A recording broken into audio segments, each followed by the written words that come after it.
Fibre అధికంగా ఉండి ఎన్నో పోషకాలు ఖనిజలవనంతో కూడిన సొరకాయ జొన్న రొట్టె చాలా హెల్త్కి చాలా మంచిదండి. ముఖ్యంగా బరువు తగ్గాలనుకున్న వాళ్ళకి కూడా చాలా మంచిగా ఇది పనిచేస్తుంది.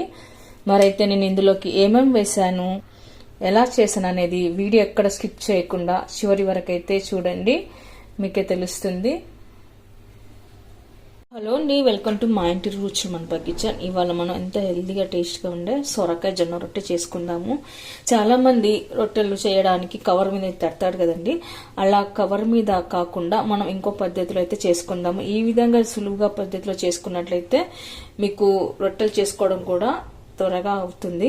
ఇక్కడ నేను ముందుగా లేతగున్న సొరకాయ అయితే తీసుకున్నాను. ఇప్పుడు మనం దీన్ని సగం వరకు కట్ చేసుకొని చెక్కు చూసి తురిమి గింజ లేకుండా మనం తీసి తురుముకొని పెట్టుకోవాలి. అలాగే నేను ఇక్కడ 1 కప్పు వరకు అయితే జొన్న పిండి తీసుకున్నాను. ఇప్పుడు మనం ముందుగా ఒక బౌల్ తీసుకోవాలి, అందులోకి తురిమి పెట్టుకున్న సొరకాయని వేసుకోవాలి. తర్వాత ఇందులోకి మనం తురిమి పెట్టుకున్న క్యారెట్ కూడా వేసుకుందాము. అలాగే ఇందులోకి సన్నగా కట్ చేసి పెట్టుకున్న మెంతెంకూర ఆకులు, మీ దగ్గర మెంతెంకూర ఆకు లేకపోయినా పాలకూర అయినా వేసుకోవచ్చండి. నా దగ్గర మెంతెంకూర ఉంది, మెంతెంకూర వేసుకున్నాను.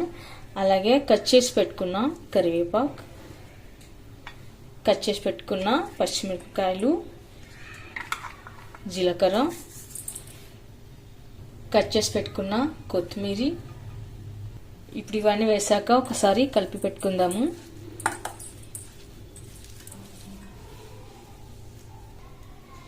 ఇలా మొత్తం మనం వేసాం కదా సొరకాయ తురుము, క్యారెట్ తురుము, ఇదంతా మంచిగా కలిసిపోయేలాగా కలుపుకొని పెట్టుకోవాలి. ఇది డైటింగ్ చేసే వాళ్ళకు, అంటే బరువు తగ్గాలనుకున్న వాళ్ళకు బెస్ట్ ఫుడ్ అని చెప్పవచ్చండి. మార్నింగ్ శాకాహారంలో కంటే మనం బ్రేక్ఫాస్ట్ టైంలో, మార్నింగ్ టైం కానీ ఈవినింగ్ టైంలో, నైట్ లంచ్ డిన్నర్ ఏ టైంలోనైనా దీన్ని తీసుకోవచ్చు. ఇలా కలుపుకొని పెట్టుకున్న తర్వాత ఇప్పుడు మనం 1 కప్పు వరకు జొన్న పిండిని వేసుకోవాలి. ఆ తర్వాత సగం కప్పు కన్నా కొద్దిగా తక్కువగా బియ్యం పిండి వేసుకోవాలి. ఇప్పుడు ఇదంతా కలుపుకొని పెట్టుకుందాము. సొరకాయ తురుము వేసాం కదా, అదంతా బాగా రసం పిండికి అంతా అంటేలాగా మనం ఇలా అంతా ఒకసారి చేతితో కలుపుకొని పెట్టుకోవాలి.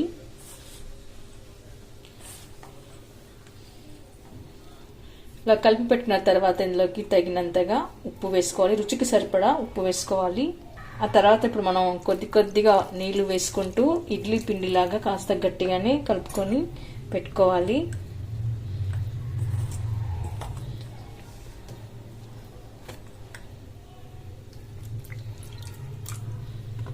ఇలా అంతా ఒకసారి కలుపుకొని పెట్టుకోవాలి.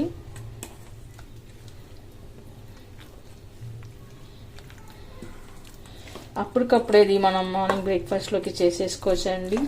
చాలా సింపుల్గాను త్వరగాను అవుతుంది. జస్ట్ 10 నిమిషాల్లోనే మనకు రెడీ అవుతుంది. ఇది ఇలాగే నేరుగా తిన్నా బాగుంటుంది, లేదంటే చట్నీతో తిన్నా కూడా బాగుంటుంది. ఏదైనా చట్నీ తిన్నా కూడా, కర్రీస్తో తిన్నా, అలాగే తిన్నా కూడా సూపర్గా ఉంటాయండి.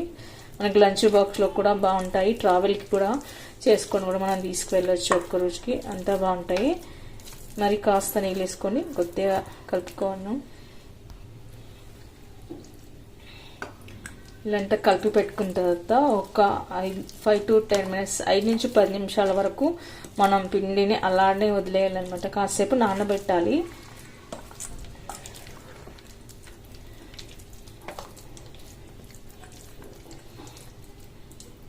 మీరు ఒకవేళ కవర్ పైన తట్టాలనుకుంటే కనుక ఈ వాటర్ కొద్దిగా తక్కువ వేసుకోండి. మనం చపాతీ పిండి ఎలా కలుపుకుంటామో అలా కాస్త గట్టిగా కలుపుకోవాలన్నమాట. కవర్ పైన రాని వాళ్ళు ఇప్పుడు నేను చూపించిన పద్ధతిలో ఇలా కలుపుకుంటే సరిపోతుంది. ఇదంతా కలుపుకున్నాక మనం 10 నిమిషాల పాటు పక్కన పెట్టుకుందాము. 10 నిమిషాల తర్వాత పిండి మొత్తం సాఫ్ట్గా నానిపోయిందో లేదో ఒకసారి చూసుకోవాలండి. తర్వాత కొద్దిగా అవసరమైతే కొద్దిగా నీళ్ళు వేసుకొని ఇలా పిండిని కాస్త జారగా ఇలా కలుపుకొని పెట్టుకోవాలి. ఇలా వీడియోలో చూపిస్తున్న విధంగా ఈ కాన్స్టెంట్లో కలుపుకొని పెట్టుకున్నట్లయితే మనకు సొరకాయ రొట్టెలు చేసుకోవడానికి చాలా సులువుగా అవుతుంది. ఇప్పుడు మనం స్టవ్ ఆన్ చేసుకొని నాన్ స్టిక్ కడాయి కానీ తావా కానీ లేదంటే దోశ పెనం కానీ పెట్టుకోవచ్చు. అది పెట్టుకున్న తర్వాత కొద్దిగా ఆయిల్ వేసుకొని ఆయిల్ అంతా ఇలా అప్లై చేసుకోవాలి. ఇలా అంతా అప్లై చేసి పెట్టుకున్న తర్వాత ఇప్పుడు మనం కొద్దిగా పిండి వేసుకొని ఇలాంతా స్ప్రెడ్ చేసుకోవాలన్నమాట. ఇప్పుడు కొద్దిగా ఆయిల్ వేసుకోవాలి. అంచులో పొండిలో ఆయిల్ వేసుకొని పెట్టుకోవాలి. మీకు ఇష్టమైతే ఆయిల్ వేసుకోండి, లేదంటే జొన్న రొట్టెకి మనకు ఆయిలే అవసరం పడదు. ఇప్పుడు మూత పెట్టేసుకొని 2 నిమిషాల పాటు కుక్ చేసుకోవాలి. రొట్టె కాలిపోయాక ఇంకోసారి తిరిగేసుకొని కాల్చుకోవాలి.